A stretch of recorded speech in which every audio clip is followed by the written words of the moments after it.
नमस्कार दोस्तों, क्या आप ऐसा मानते हैं कि शेयर बाजार एक जुए का अड्डा है, सट्टेबाजी का अड्डा है?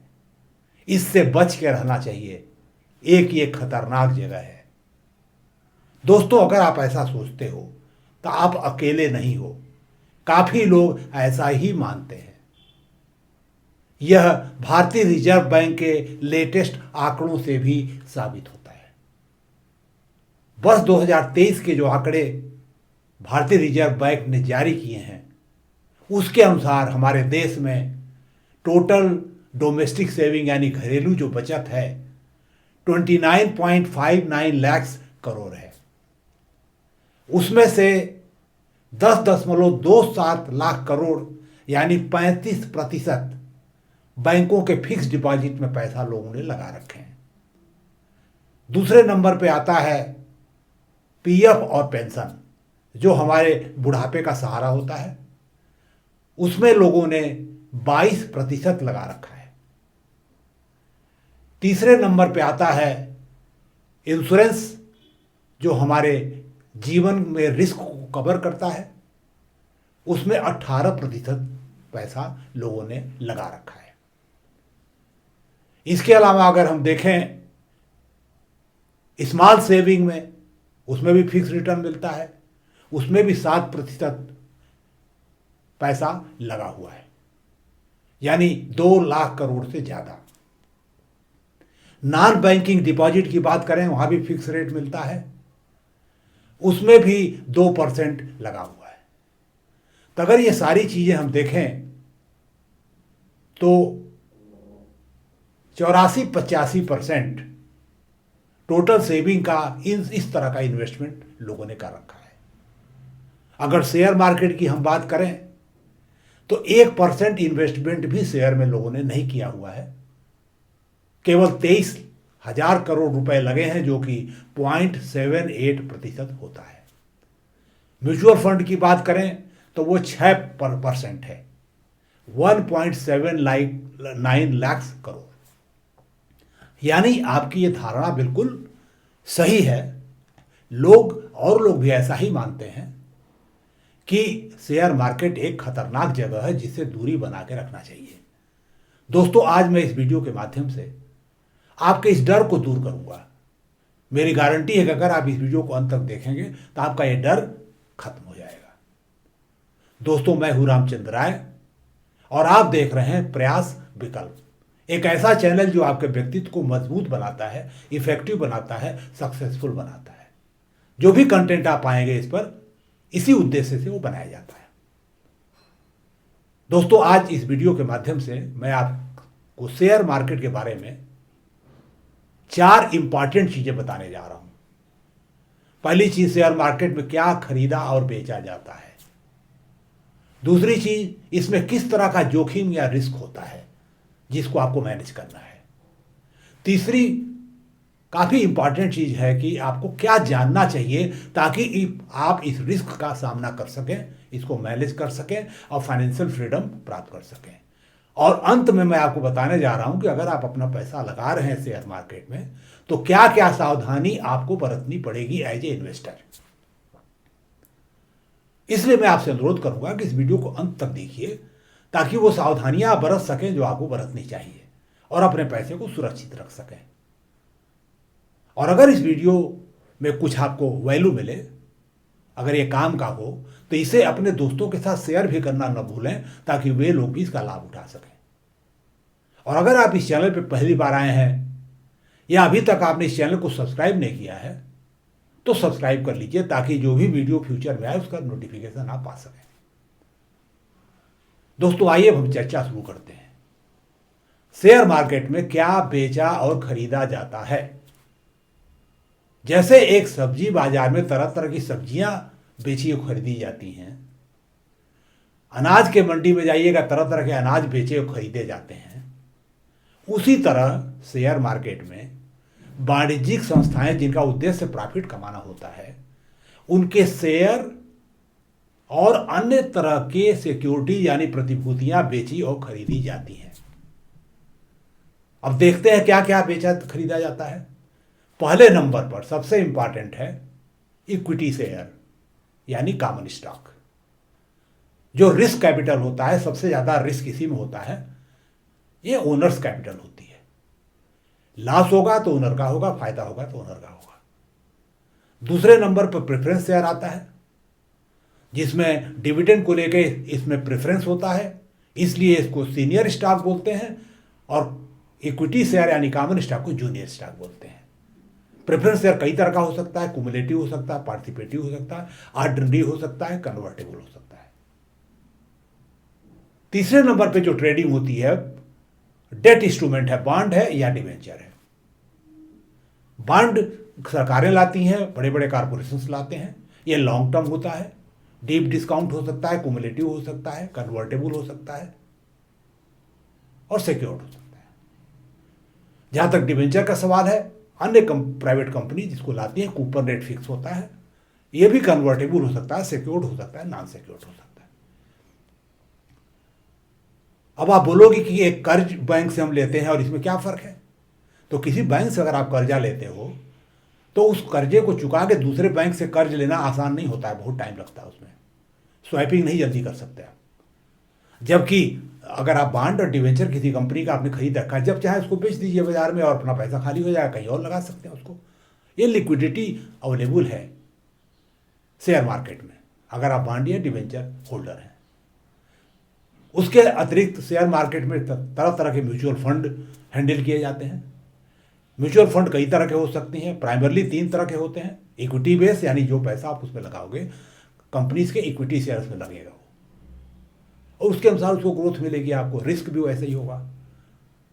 उसके नीचे अगर आइए तो बैलेंस फंड होता है, जिसको हाइब्रिड भी बोलते हैं। एक पार्ट उसका इक्विटी में लगता है, एक पार्ट उसका डेट में लगता है।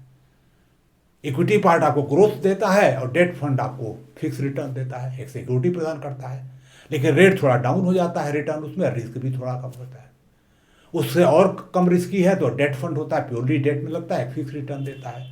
लेकिन तीनों तरह के म्यूचुअल फंड अच्छे भी हैं, बुरे भी हैं, अच्छे परफॉर्मर भी हैं और बुरे परफॉर्मर भी हैं। इसके अलावा इंडेक्स फंड होता है, जो कि निफ्टी का इंडेक्स है या सेंसेक्स है, उसके बेस शेयर उसमें होते हैं। जैसे जैसे वो बढ़ेगा, घटेगा घटेगा। सेक्टोरियल फंड होते हैं, इंफ्रा का फंड है, रियल एस्टेट का फंड है, गोल्ड है, तरह तरह के इस तरह के आपके ऑप्शन अवेलेबल हैं। इसके अलावा शेयर मार्केट में डेरिवेटिव्स भी ट्रेड होते हैं, जैसे फ्यूचर है, ऑप्शन है, फॉरवर्ड है, स्वैप है। ये रिस्क मैनेजमेंट टूल्स हैं जो कोई अंडरलाइंग असेट के ऊपर बेस होते हैं। मैं डिटेल में चर्चा इसमें नहीं करूंगा क्योंकि कॉम्प्लिकेशन बढ़ जाएगा, अलग से इस पर बात हो सकती है। तो दोस्तों, ये सारी चीज़ें शेयर मार्केट में खरीदी और बेची जाती हैं, जो आपको लिक्विडिटी प्रदान करती हैं, जब चाहे खरीदें जब चाहे बेचें। अब दूसरा सवाल, जो अहम सवाल है कि इसमें रिस्क किस तरह का होता है, क्यों इसको रिस्की बोलते हैं। दोस्तों, अगर रिस्क आपको समझना है तो आपको बिजनेस को समझना पड़ेगा और उसके रिस्क को समझना पड़ेगा। मैं अब सरल भाषा में आपको बताना चाहता हूं कि मान लीजिए आप कोई बिजनेस करना चाहते हैं, एक एंटरप्रेन्योर है, कोई नया आइडिया आया है, बिजनेस करना चाहते हैं, तो आपके पास कई विकल्प उपलब्ध हैं। आप सोल प्रोप्राइटरशिप फर्म बना सकते हैं, आप अकेले मालिक हैं उसके। मान लीजिए 1 लाख रुपया चाहिए आपको अपने बिजनेस के लिए, 30,000 रुपये आप पास है, आप अपना लगा लीजिए पूंजी। 70,000 की व्यवस्था टर्म लोन से करिए, वर्किंग कैपिटल से करिए, बैंक से लीजिए, कहीं और से लीजिए। जब आप लोन लेते हो तो निश्चित रूप से आपको ब्याज देना पड़ेगा, फिक्स ब्याज होगा उस पर, और आपको मूलधन भी लौटाना पड़ेगा। तो जब तक आप प्रॉफिट नहीं कमाते, हो सकता बैंक आपको मोरेटोरियम दे दे, उसके बाद कुछ समय बाद आपका इंटरेस्ट शुरू होगा, फिर प्रिंसिपल शुरू होगा, आपको लौटाना पड़ेगा। और बिजनेस के में जब आप प्रॉफिट कमाते हो, नेट प्रॉफिट आफ्टर टैक्स जो आपको मिलता हो, आपका पैसा है, जैसा चाहे उसको री इन्वेस्ट करिए या उसको अपने विड्रॉ करिए डिविडेंड के रूप में। दूसरा ऑप्शन यह है कि मान लीजिए आपके पास पैसा कम है, 2-3 फ्रेंड मिल करके एक पार्टनरशिप फर्म बना सकते हैं। 3 पार्टनर हैं, मान लीजिए 5 लाख रुपए आपको चाहिए उस बिजनेस के लिए, 1.5 लाख आप खुद अरेंज कर लीजिए तीनों मिल करके, और 3.5 लाख आप बैंक या कहीं से ले लीजिए। उसी तरीके से जैसे सोल प्रोप्राइटरशिप है, आप बिजनेस करिए, मोरेटोरियम के बाद आप इंटरेस्ट और प्रिंसिपल लौटा दीजिए, और जो नेट प्रॉफिट होता है उसमें तीनों का शेयर है, जो भी हिस्सेदारी आप तय कर लीजिए उसमें। अगला ऑप्शन है आप प्राइवेट लिमिटेड कंपनी बना लीजिए, जो कि एक तरह से पार्टनरशिप ही है, लिमिटेड बाय लायबिलिटी है। उसमें मैक्सिमम 7 लोग हो सकते हैं। आप अपना पैसा लगा लीजिए, कुछ पूंजी अपना लगाइए, कुछ बैंक से लीजिए, उसी तरीके से काम करिए जैसे आप पहले कर रहे थे। लेकिन अगर आपको इक्विटी मार्केट से शेयर मार्केट से पैसा उठाना है या वहाँ डेट इंस्ट्रूमेंट अपना फ्लोट करना है, तो आपको पब्लिक लिमिटेड कंपनी बनानी पड़ेगी और सारी लिस्टिंग रिक्वायरमेंट पूरी करनी पड़ेगी, तब जाकर के आप लिस्ट कर पाओगे और आपकी सिक्योरिटी वहाँ ट्रेड होगी, चाहे वो कॉमन स्टॉक हो, चाहे प्रेफरेंस हो, चाहे बॉन्ड हो, चाहे जो भी हो। अब रिस्क पे आ जाइए। रिस्क का मतलब क्या होता है? रिस्क का मतलब है कि आपकी जो सेल है आपके बिजनेस की, वो कितना फ्लैक्चुएट कर रही है, अप डाउन हो रही है, प्रॉफिट कितना अप एंड डाउन हो रहा है, कास्ट कितना अप एंड डाउन हो रहा है, और खर्चे कैसे अप एंड डाउन हो रहे हैं। तो कुल मिला जुला के जितना ज़्यादा फ्लैक्चुएटिंग होगा, वोलेटिलिटी होगी, उतना बड़ा रिस्क होगा आपके बिजनेस में, और जितना स्टेबिलिटी होगी उतना रिस्क कम होगा। तो मान लीजिए अगर कोई कंपनी है जिसका जो प्रॉफिट आफ्टर टैक्स जो है रेगुलरली बढ़ रहा है एक स्टडी गति से, या अगर लास्ट शुरू में है तो भी धीरे धीरे कम हो रहा है और ब्रेक इवन होकर प्रॉफिट में जाने की संभावना है, और ये स्टडी ग्रोथ है, सेल भी ग्रोथ हो रही है, जो उसका प्रोडक्ट और सर्विस है वो मार्केट एक्सेप्ट कर चुका है, कस्टमर लॉयल्टी बढ़ रही है, ब्रांड इमेज उसकी बन रही है, तो उसका फ्यूचर ब्राइट है, उसका फ्यूचर में जो है प्रॉफिट बढ़ेगा, तो आपका भी उसमें शेयर की वैल्यू बढ़ेगी। मैं आपको ये बताना चाहता हूँ कि 3 फेजेज होते हैं बिजनेस के साइकिल के। एक ग्रोथ फेज होता है, शुरू में धीरे धीरे बढ़ता है काफ़ी तेज़ी से, बाद में बीच में बढ़ता है, फिर एक सेचुरेशन लेवल आता है, मैच्योरिटी लेवल आ जाता है, फिर डिक्लाइन शुरू हो जाता है। तो आपको जो भी इन्वेस्टमेंट करना है वो ग्रोथ कंपनी में करना है, लेकिन ये भी समझ जाइए कि शुरू में जो इनिशियल स्टेज होता है उसमें रिस्क ज़्यादा होता है। जब इन्हें एक बार सर्वाइव कर गया, ग्रो करने लगा, रिस्क धीरे धीरे कम हो जाता है। जैसे मैच्योरिटी आ गई, रिस्क कम हो गया, लेकिन फिर डिक्लाइन आता है, फिर रिस्क बढ़ना शुरू हो जाता है। आप आउट ऑफ बिजनेस जा सकते हो, कंपटीटर आपके मार्केट पे कैप्चर कर सकता है, तमाम चीज़ें होती हैं। तो रिस्क भाई समय के साथ बदलता है। तो अगर आप ऐसी कंपनी चुनते हैं जो ग्रोथ फेज की है, उसके प्रॉफिट उसका रेगुलरली बढ़ रहा है, सेल बढ़ रहा है, कास्ट कंट्रोल में उसके है, फाइनेंशियली वायबल है, स्ट्रांग है, तो उसका अगर आप कॉमन स्टॉक यानी इक्विटी शेयर खरीदते हैं तो उसमें काफ़ी उम्मीद है कि आपकी ग्रोथ अच्छी देगा, वो जो भी आप डेट में लगाएंगे उससे बेटर देगा।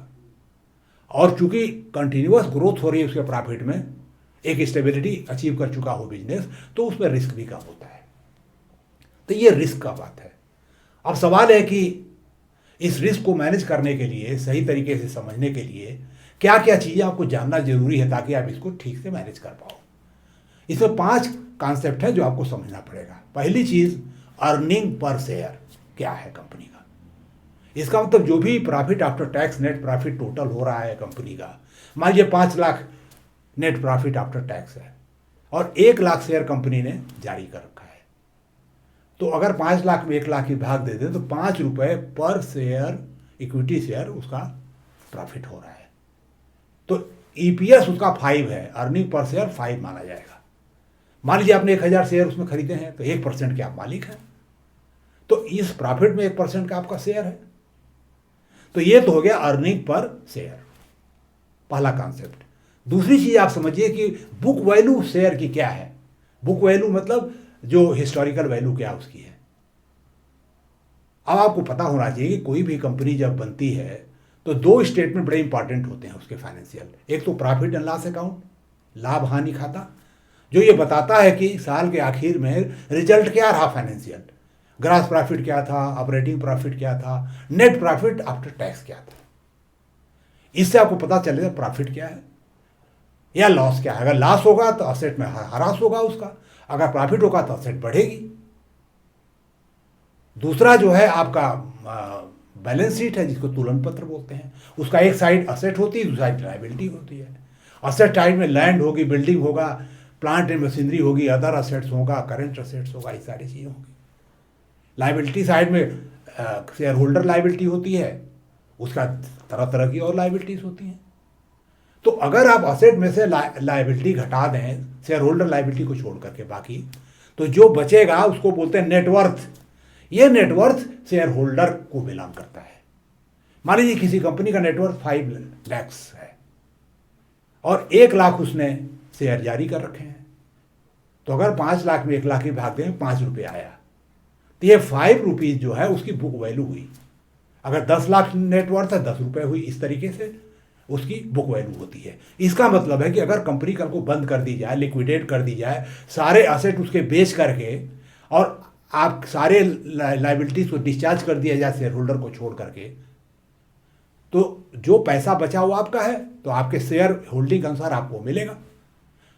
तो मान लीजिए 5 रुपये बुक वैल्यू है, तो हो सकता है 5 रुपये मिले, कम मिले, ज़्यादा मिले। ये कैसे होगा?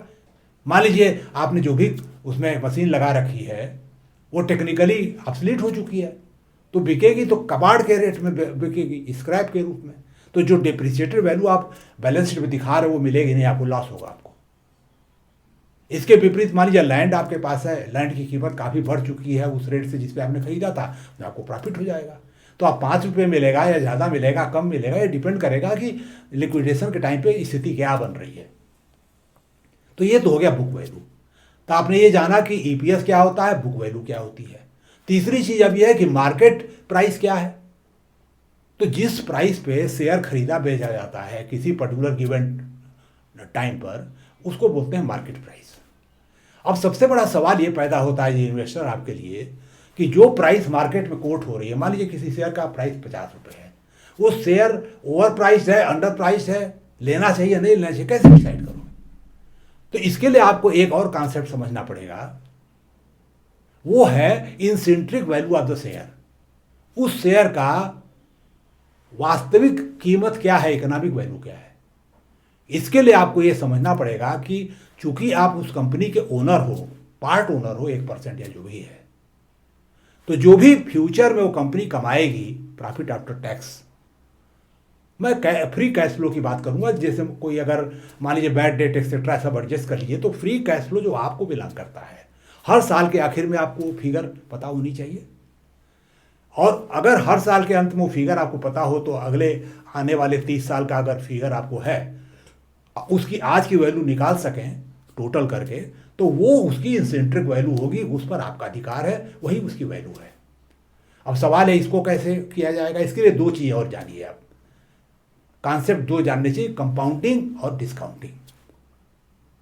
कंपाउंडिंग का एक सिंपल एग्जांपल आपको देना चाहता हूं। मान लीजिए किसी बैंक पे आपने 100 रुपये लगा रखे हैं, 10% ब्याज जो दे रहा है फिक्स डिपॉजिट पे आपको, तो साल के आखिर में 10 रुपये आपको ब्याज कमाएंगे आप। इसका मतलब 110 रुपये हो गया। और अगर आप 10 रुपये न निकालें, 110 पूरा लगा दीजिए, तो अगले 1 साल में 11 रुपये ब्याज आपको मिलेगा, क्योंकि 10% है, तो 121 हुआ वो। फिर अगर 121 को दोबारा लगा दें तो 12.1 रुपीज़ आपको ब्याज मिला, तो 131.1 हो गया। तो ये हो गया कंपाउंडिंग, 110, 121, 133.1। अब इसका करिए उल्टा, डिस्काउंटिंग। तो 133.1 जो है तीसरे साल के आखिर में, उसकी आज की वैल्यू क्या है, 100 रुपीज़। 2 साल बाद 121 था, उसकी वैल्यू 100 रुपीज़। 1 साल बाद 110 100 रुपीज़। तो अगर आप डिस्काउंट करना चाहें तो आपको एक डिस्काउंट फैक्टर पता करना पड़ेगा। पहले साल का डिस्काउंट फैक्टर होगा 100 में 110 का भाग दे दीजिए, 0.909 आएगा वो। दूसरे साल में 100 में 121 का भाग दे दिए तो 0.826 आएगा। इस तरीके से आप डिस्काउंट फैक्टर निकाल सकते हो। अगर 10% ही ब्याज अगर आप मान रहे हो, तो 30वें साल में अगर आप देखेंगे तो ये वैल्यू आ जाएगी 0.063। तो इस तरह से डिस्काउंट फैक्टर आप निकाल सकते हो। और जो भी फ्री कैश फ्लो उससे अगर डिस्काउंट फैक्टर का गुणा कर दीजिए तो आपको प्रेजेंट वैल्यू आज की आ जाएगी। सबको टोटल कर लीजिए। लेकिन आपके सामने बहुत बड़ा सवाल होगा कि भाई ये फ्यूचर कैश फ्लो कैसे हम एस्टिमेट कर सकते हैं, प्रॉफिट आफ्टर टैक्स कैसे कर सकते हैं, कैसे सेल एस्टिमेट करेंगे, कैसे कास्ट एस्टिमेट करेंगे, कैसे प्रॉफिटेबिलिटी का एस्टिमेट करेंगे। इसके लिए आपको कुछ ग्रोथ रेट एज्यूम करना पड़ेगा। जैसे फर्स्ट 5 ईयर का जो स्लैब है उसमें आप रियलिस्टिक एक ग्रोथ रेट लगा सकते हो। पिछले 5 साल का ट्रेंड देख लीजिए, उसको थोड़ा सा एडजस्ट करके आप उसको एज्यूम कर लीजिए, उसको उसके अनुसार निकाल लीजिए। उसके अगले 5 साल के लिए उस रेट को कम करना पड़ेगा, क्योंकि ग्रोथ रेट एक तरह से नहीं होगी। फिर अगले साल और कम होते होते हो सकता है 1% हो जाए। एक बार आपको कैश फ्लो पता चल गया, अब सवाल है किस रेट पे डिस्काउंट करोगे। तो वो रेट आपको लेना है जो जो आपको चाहिए रिटर्न। 12% चाहिए 12 लीजिए, 15 चाहिए 15 लीजिए, ये आपका अपना चॉइस है। तो डिस्काउंट करके टोटल कर लीजिए, जो वैल्यू आती है वही बोलते हैं उसको इंसेंट्रिक value of a particular share, common stock. अब सवाल है, मान लीजिए कि कोई शेयर 50 रुपये ट्रेड कर रहा है और उसकी इंसेंट्रिक value discounted cash flow technique लगाया आपने और वो आई 45 रुपये। इसका मतलब उसकी रियल वैल्यू 45 बिक रहा है 50 में, आप मत खरीदिए क्योंकि ओवर प्राइस्ड है। लेकिन अगर 40 रुपये में शेयर मार्केट में मिल रहा है और 45 रुपये उसकी वैल्यू, तो आप खरीद सकते हो। तो ये तो हो गया ये डिसाइड करने का तरीका कि भाई खरीदें किस रेट पर। लेकिन आसान नहीं है, जो हमने बताया आम आदमी के लिए मुश्किल है ये सब कर पाना। तो आपको एक थंब रूल मैं दे देता हूं जो आप फॉलो करिए। जो भी मार्केट में शेयर चल रहा है, जो भी प्राइस है, मान लीजिए 50 रुपये है और अर्निंग पर शेयर एवरेज पिछले 3 साल का 5 रुपये है। अब 50 में 5 की भाग दे दीजिए तो 10 आया। तो 10 को बोलते हैं प्राइस अर्निंग रेशियो, यानी जो प्राइस है और अर्निंग पर शेयर का जो रेशियो है उसको बोलते हैं प्राइस अर्निंग रेशियो। ये रेशियो 15 या उससे कम होना चाहिए। अगर 15 से कम है आप खरीद लीजिए, 15 ज़्यादा है मत खरीदिए। वो शेयर एक रीजनेबल प्राइस माना जाएगा। लेकिन ये केवल यही काफ़ी नहीं है कि 15 देख के आपने खरीद लिया।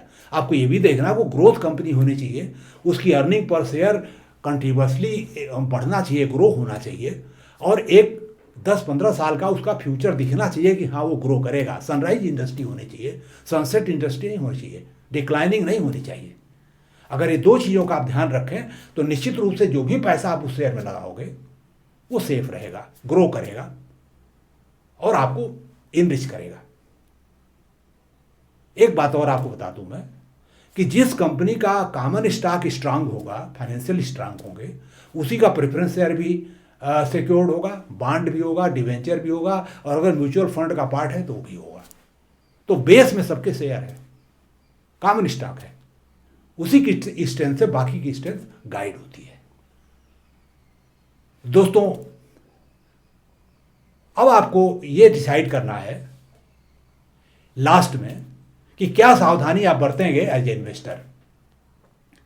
दोस्तों ये इस पर डिपेंड करेगा कि आप कितना रिस्क लेने की स्थिति में है, क्या एज प्रोफाइल है आपकी। अगर आप 60 प्लस हो तो आपको रिस्क बहुत कम ले सकते हैं आप, अगर यंग हैं तो ज़्यादा ले सकते हैं। अगर आप बिल्कुल नहीं रिस्क लेना चाहते हैं तो आप फिक्स डिपॉजिट में पैसा डाल दीजिए। लेकिन ये ध्यान रखिए कि फिक्स डिपॉजिट में 5 लाख तक का जो भी डिपॉजिट है सेफ है आपका, आरबीआई ने सिक्योर कर रखा है गवर्नमेंट ने। और जो फिक्स जो डिपॉजिट है उसका इंटरेस्ट रेट 6% से 9% तक वेरी करता है बैंक टू बैंक।